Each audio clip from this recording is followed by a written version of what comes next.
I am going to tell you what happened the next mornings. I am going to tell it to you exactly as it happened without embellishment, because it is strange enough without any.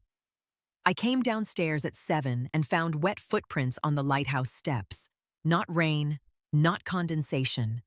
Footprints, large, bare, leading up from the shore and stopping at the lighthouse door, and then I checked twice, and they were not going back down again. I stood there with my tea going cold in my hand, and I assessed the situation. Possible explanations I considered and rejected in order. Someone had come in from the sea in the night and was currently somewhere in my lighthouse.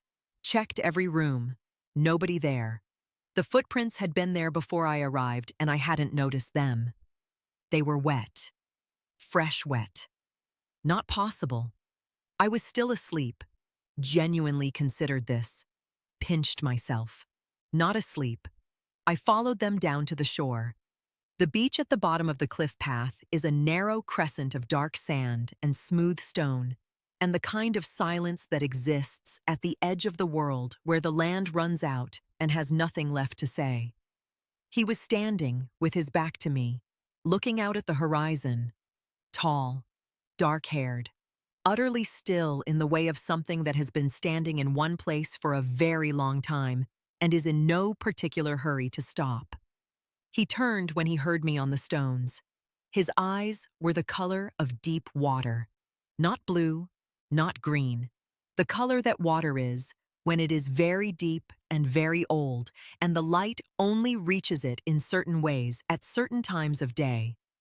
He looked at me like I was something he had been waiting a very long time to see. I looked at him like he was a structural anomaly I needed to understand before I could proceed. Who are you? Caius. Where did you come from? He looked at the water. I filed that away for later. Are you going to tell me what you are doing here? He looked back at me. Something moved across his face that I was almost certain was the beginning of a smile. I came to see the light, he said. I looked at him for a long moment. Right, I said. I went back up to the lighthouse and made more tea. I made enough for tea, too.